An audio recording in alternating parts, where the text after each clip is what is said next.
बिस्मिल्लाहिर्रहमानिर्रहीम। ये वाली जो वीडियो है ये है बिनाइन वुल्वल कंडीशंस के ऊपर। जो इससे पहले वाली वीडियो थी वो भी बिनाइन वुल्वल कंडीशंस पर थी।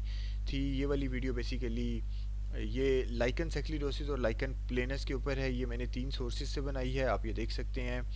तो सबसे पहले तो ये है कि what is vagina and what is vulva. Vagina is the internal canal and vulva is the external area.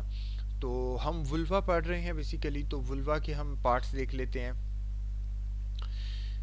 Mons pubis होता है, लेबिया मेजोरा होता है, labia minora means this part of the vulva is called labia minora. Vestibule, pudendal cleft, clinical perineum, ये perineum होती है, perineal body भी इसको बोलते हैं हम। Anal area, vagina, urethra, clitoris and prepuce. ठीक है, तो ये बेसिकली वुल्वा के डिफरेंट एरियाज़ के नाम हैं, क्योंकि डिफरेंट जगहों पर जैसे mons pubis, labia minora, labia majora, labia minora, इन एरियाज़ के ऊपर वुल्वल लीयंस हो या वुल्वल कैंसर स्पेशली हो तो उनकी मैनेजमेंट कैसे करनी है, जो सर्जरी है वो कैसे करनी है। तो इस वजह से मींस वुल्वा के एरियाज़ के नाम आपको थोड़ा आइडिया होना चाहिए। ठीक है, तो चलें अब हम आगे इसको करते हैं।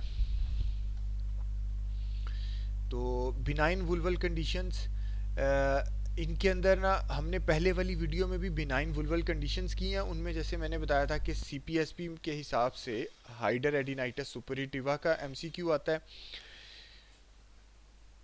बेसिकली तो जो बिनाइन वुल्वल कंडीशंस है ना, उनके अंदर लाइकन सेक्लिरोसिस सबसे इम्पोर्टेंट है और उससे मिलता जुलता होता है लाइकन प्लेनस। एमसीक्यूज बेसिकली इन दो कंडीशंस में से ही आते हैं। MrCoG2 का बहुत फेवरेट है लाइकन सेक्लिरोसिस। सीपीएसपी में भी लाइकन सेक्लिरोसिस के सवाल आते हैं।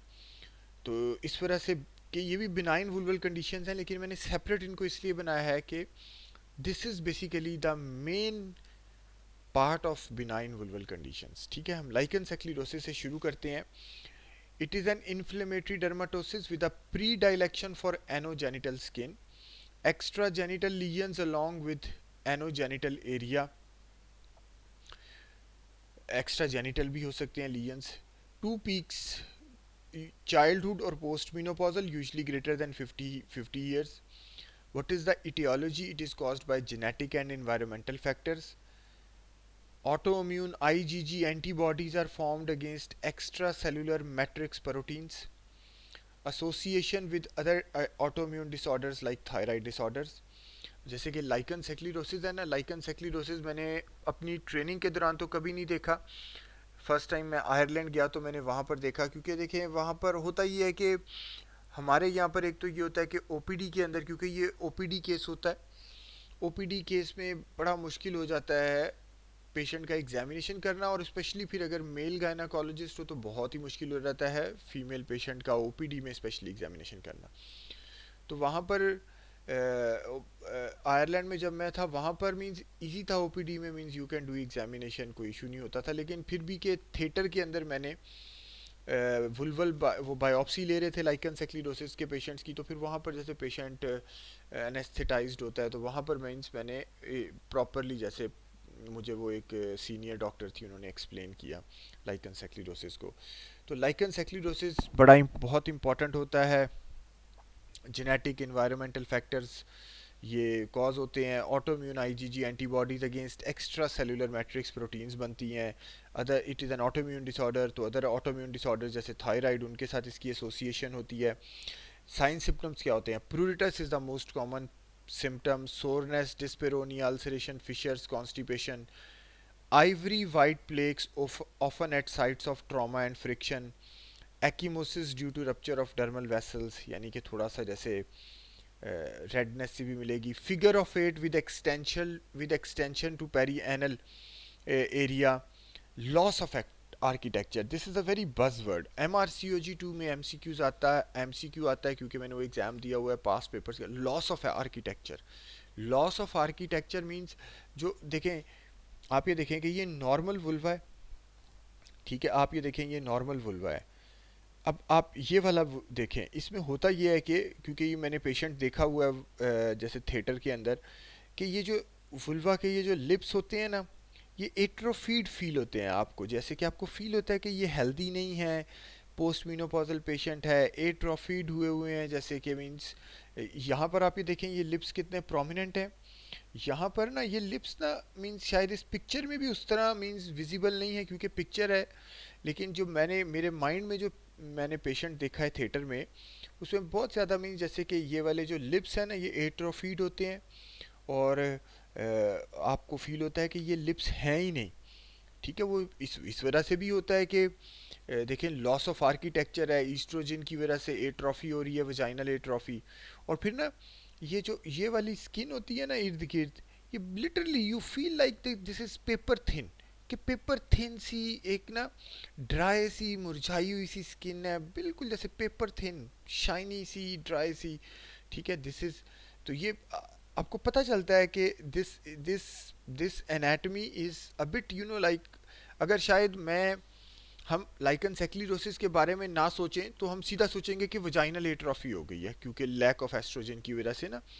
ठीक है, तो लॉस ऑफ आर्किटेक्चर होता है, देखिए loss of labia minora, clitoris buried, narrow introitus, देखिए नैरो एंट्रोइटस मींस वो वजाइनल एट्रोफीड सा ही एक सिनेरियो होता है, लेकिन थोड़ा सा आपको फील होता है कि जो एनाटमी है ना वो थोड़ी सी मीन्स जैसे कि लॉस ऑफ आर्किटेक्चर हो गया।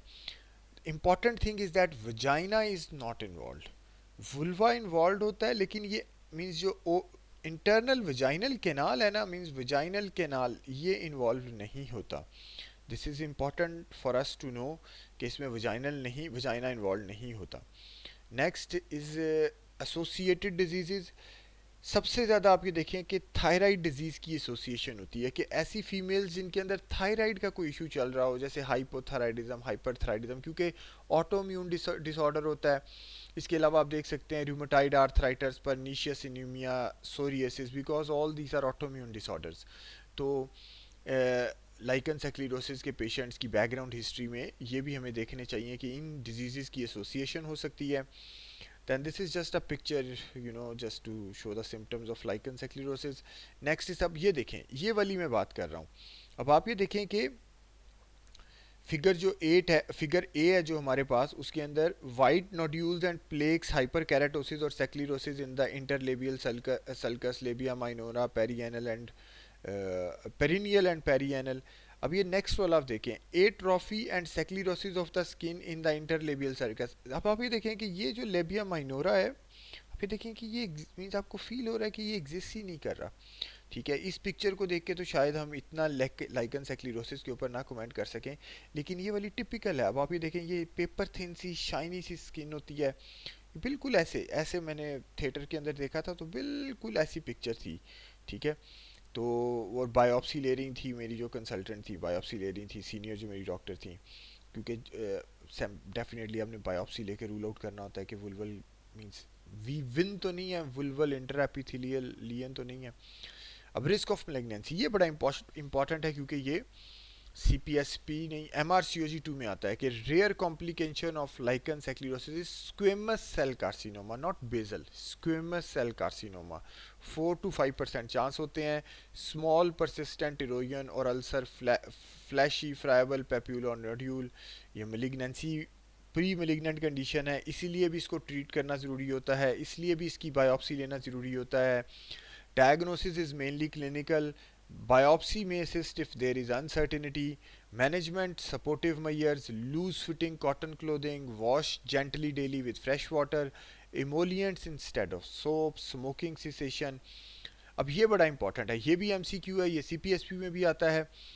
Topical steroids, potent or ultra potent steroids such as clobetasol, propionate 0.05% once daily for 1 month, alternative days for 1 month, then twice a week for 1 month, then once a week for 1 month, then gradually reduce this until you can use it occasionally or not at all. देखें, अब ये जो है ना कि supportive measures और steroids, ये इसकी ट्रीटमेंट होती है, ये CPSP में भी आई हुई है। ठीक है, अब नेक्स्ट देखते हैं क्या है। ये नेक्स्ट तो बेसिकली थेरेपी रिकमेंडेशंस है फॉर लाइकन सेक्लिरोसिस, जिसमें आप ये देखें कि वुमेन, गर्ल, मैन, बॉयज़ सबको उन्होंने किया हुआ है कि हम इसके अंदर स्टीरॉइड्स दे सकते हैं और different kind of other other other options हैं। लेकिन अल्ट्रा पोटेंट स्टीरॉइड्स जो कि क्लोबिटासोल प्रोपियोनिएट होता है, उसी का ज़्यादातर एमसीक्यू आता है, बाकी इतने ज़्यादा यूज़ नहीं किए जाते। और ये बहरहाल मैंने ये पीडीएफ शेयर किया हुआ है, तो आप उससे पढ़ सकते हैं अपने इंफॉर्मेशन के लिए, लेकिन एज सच इनके अंदर कोई एमसीक्यू नहीं है।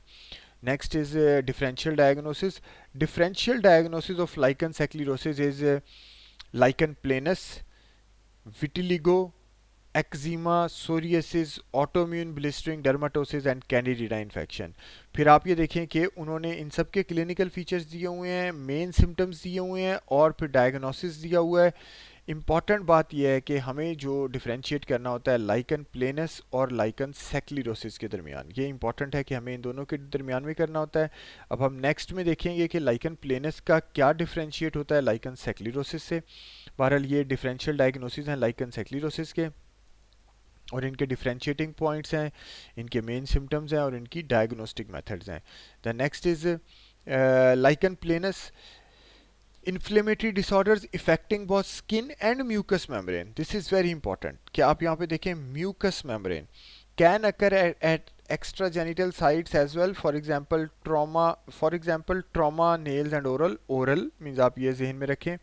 Can occur in children and post menopausal, genetic and environmental factors, ये तो सेम ही है। Auto immune T lymphocyte mediated inflammatory response, ऊपर वाला आईजीजी था, नीचे वाला टी है, लेकिन ये ऐसे सीपीएसपी के एमसीक्यूज नहीं है, एमआरसीओजी के भी नहीं है। नेक्स्ट वाला इंपॉर्टेंट है, ये एमआरसीओजी का एमसीक्यू है। Association with hepatitis C and other autoimmune disorders, 3 different types include erosive, classic, hypertrophic. ये वाला जो है ना कि किस हेपेटाइटिस से इसकी एसोसिएशन होती है लाइकन प्लेनस की, ये एमआरसीओजी का ही गैस एमसीक्यू है, ऐसा सीपीएसपी का ये एमसीक्यू नहीं है। साइन सिम्टम्स क्या होते हैं? पेनफुल, उसके अंदर देखें प्रूरिटस था, इसके अंदर पेनफुल, पेन ज़्यादा होती है, साथ प्रूरिटस भी होती है। Dyspareunia, postcoital bleeding, vaginal discharge. Erosive lichen planus is the most common with vulval, vaginal and gingival involvement. Erythema and erosions on inner labia minora, gingival, buccal mucosa and tongue. ये बड़ा important है। Lacy white edge is seen, Wickham striae, best site for biopsy. ये जो paragraph है, ये 2 लाइनें जो हैं, ये एमआरसीओजी के हिसाब से बहुत इंपॉर्टेंट है। सीपीएसपी का ऐसा एमसीक्यू नहीं आता। इसमें होता ये है कि ओरल आपको अल्सर भी मिलते हैं, वजाइनल भी आपको अल्सर मिलते हैं और फिर वुल्वा पे भी मिलते हैं। जबकि हमने जो लाइकन सेक्लिरोसिस देखा था उसमें आप ये देखें कि ओरल और वजाइनल नहीं थी इन्वॉल्वमेंट, यानी कि म्यूकस मेम्ब्रेन की इन्वॉल्वमेंट नहीं थी। ठीक है, इसके अंदर म्यूकस मेम्ब्रेन की भी इन्वॉल्वमेंट होती है, जिसमें फिर बक्कल म्यूकोजा, आप ये देखें कि ये वजाइनल और ये देखें कि ओरल अल्सर्स भी हैं, ये देखें ओरल अल्सर्स भी हैं। और ये ठीक है, ये नेल्स के ऊपर जो है आप देख सकते हैं कि मीन्स कुछ फीचर्स हैं। और इसको बहरहाल डिफ्रेंशिएट करने का तरीका ये होता है कि अगर वो दें कि पेनफुल लीयंस जो हैं वो वुल्वा पे भी हैं और ओरल भी हैं, तो लाइकन प्लेनस है। अगर प्रूरिटस पेनफुल लीयंस वुल्वा पर हैं, सिर्फ लॉस ऑफ आर्किटेक्चर है, तो लाइकन सेक्लिरोसिस है। अगर कुछ ना समझ आए तो lichen sclerosis is better option to choose, because ज़्यादातर एमसीक्यूज लाइकन सेक्लिरोसिस का होता है। ठीक है, MRCOG2 के अंदर और इसका भी जो रेयर कॉम्प्लिकेशन होती है स्क्वेमस सेल कार्सिनोमा की होती है, but less rare than lichen sclerosis.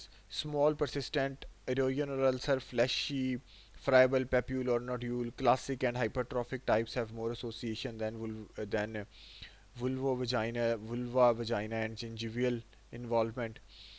ठीक है, और next is diagnosis, mainly clinical but biopsy is also important. Then again supportive treatment is the same as for lichen sclerosis. तो अब आप ये देख सकते हैं कि लाइकन प्लेनस और लाइकन सेक्लिरोसिस ये 2 इंपॉर्टेंट हैं। इसके अंदर लाइकन सेक्लिरोसिस सबसे ज़्यादा इंपॉर्टेंट है। लाइकन सेक्लिरोसिस के अंदर ओरल या वजाइनल इन्वॉल्वमेंट नहीं होती, जबकि प्लेनस के अंदर होती है। ठीक है, बाकी तो शायद प्रेजेंटेशन सेम ही हो, लेकिन ये जो ओरल और वजाइनल इन्वॉल्वमेंट है ना म्यूकस मेम्ब्रेन की, ये प्लेनस में होती है, सेक्लिरोसिस में नहीं होती। ये याद रखना है। ट्रीटमेंट दोनों की सेम है, डायग्नोसिस भी दोनों का सेम है, बायोप्सी या क्लिनिकल, और ट्रीटमेंट भी अल्ट्रा पोटेंट स्टीरॉइड्स है। ठीक है, तो ये यहाँ पे ख़त्म हो जाता है। अब नेक्स्ट जो है वो बार्थलिन ग्लैंड का मैंने एमसीक्यू के ज़रिए एक थोड़ी सी डिटेल्स बताना मैं चाहता हूँ, क्योंकि ये भी बड़े कन्फ्यूजन क्रिएट करता है। 3 centimetre cyst on vulva, patient having pain while walking, marsupialisation करेंगे या इंसियन ड्रेनेज करेंगे, तो मार्स सुपलाइजेशन करेंगे। ये बार्थलिन, ये मैंने पीडीएफ शेयर किया हुआ है, तो आप ये पढ़ सकते हैं बार्थलिन सिस्ट के बारे में। इसमें जो इम्पॉर्टेंट बात है मैं सिर्फ ये बताना चाहता हूँ, ये देखें ये बार्थलिन सिस्ट है। तो अब मैं इम्पॉर्टेंट बात ये सिर्फ बताना चाहता हूँ कि मार्स सुपलाइजेशन अगर ऑप्शन में हो और इंसियन ड्रेनेज हो तो मार्स सुपलाइजेशन को चूज़ करना है। ठीक है, की तो इंसियन ड्रेनेज भी जा सकती है, लेकिन इंसियन ड्रेनेज पहले की जाती थी, इंसियन ड्रेनेज के बाद रिकरेंस ज़्यादा होती है। आप ये देखें कि ये नॉर्मल बार्थलिन ग्लैंड यहाँ पे पड़ा होता है और ये उसका सिस्ट या एब्सेंस है जो इस साइड का बार्थलिन ग्लैंड है। इंसियन ड्रेनेज पहले की जाती थी, वो इसकी ट्रीटमेंट थी। अब उसके बाद मार्स सुपलाइजेशन इंसियन ड्रेनेज का ही एक नेक्स्ट आगे मॉडिफिकेशन है। उसके अंदर इंसियन ड्रेनेज करके जो एजेस होते हैं ना उनको इवर्ट करके उनको स्टिच कर दिया जाता है, ताकि इवर्ट करके उनको स्टिच कर दिया जाता है एजेस को, ताकि जो अगर पस प्रोड्यूस हो रही है या एब्सेस है तो पस प्रोड्यूस हो रही है तो स्लोली स्लोली ड्रेन होती रहे। ठीक है, और दिस इज़ अगर तो क्वेश्चन के अंदर मार्स सुपलाइजेशन की ऑप्शन नहीं है तो incision drainage is the answer. अगर इंसियन ड्रेनेज और मार्स सुपलाइजेशन दोनों है तो marsupialisation is the answer, because the logic is that incision drainage के बाद रिकरेंस के चांसेस ज़्यादा हैं। मार्स सुपलाइजेशन वो ये कहते हैं कि इंसियन ड्रेनेज करके अगर उसके एजेस रिवर्ट करके स्टिच कर दिए जाएं तो फिर रिकरेंस के चांसेस कम होते हैं, बस दोनों में ये डिफरेंस है। मार्स सुपलाइजेशन ये देखें, ये लिखा हुआ है marsupialisation is more effective than simple incision and drainage for cysts and abscesses as it allows the gland to drain and reduces the risk of recurrence। ठीक है, ये मैं बताना इसलिए चाहता हूँ क्योंकि आगे शायद ये एमसीक्यू आए तो उसमें आंसर लिखा हो इंसियन ड्रेनेज। अब कैंडिडेट कहते हैं पहले मार्स सुपलाइजेशन आंसर था, अब इंसियन ड्रेनेज है। देखिए वहाँ पर मार्स सुपलाइजेशन की के आंसर उसके ऑप्शंस के अंदर नहीं है। ऑप्शंस क्या है, रीएश्योर, ऑप्शंस क्या है, एंटीबायोटिक, ऑप्शन क्या है, इंसियन ड्रेनेज।